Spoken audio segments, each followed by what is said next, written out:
Hai, nama saya Fimin Zekia Francis dari kelas 4 STEM 1. Hari ini saya akan membentangkan projek moral saya yang bertajuk Makanan Tradisional yang terdapat di kawasan perumahan saya.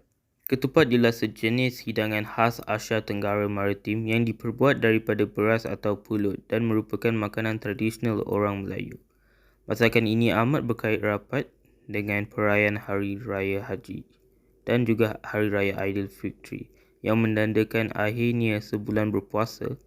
Malah terdapat kerayaan yang dipusatkan kepada makanan tersebut yang disebutkan sebagai lembaran ketupat.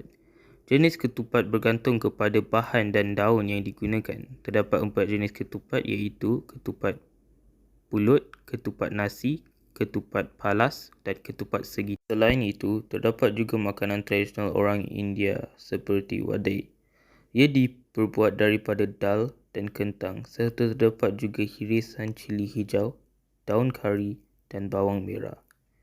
Wadai selalu dihidangkan sebagai sarapan atau kudapan.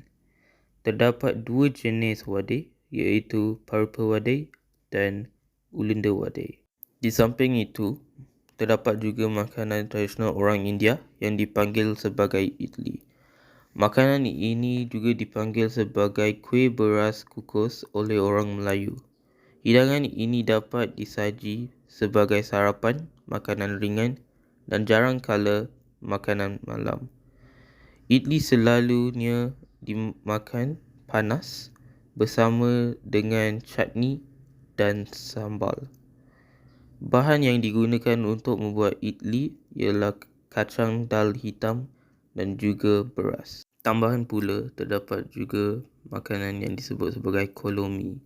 Kolomi merupakan hidangan kering di Malaysia yang dimasak dalam campuran bar dan bawang merah serta dihiasi dengan bawang goreng yang beraroma. Hidangan ini berasal dari negeri Sarawak dan berkait rapat dengan komuniti Cina. Ia dapat disajikan sepanjang hari untuk sarapan, makan tengah hari dan juga makan malam. Air sekali, nasi lemak.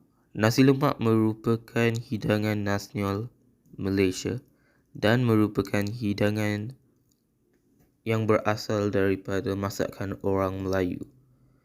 Nasi lemak merujuk kepada nasi yang dimasak dengan menggunakan santan kelapa bagi menambah lemaknya serta kadangkala daun pandan wangi dimasukkan semasa proses masakan bagi menambah aromanya.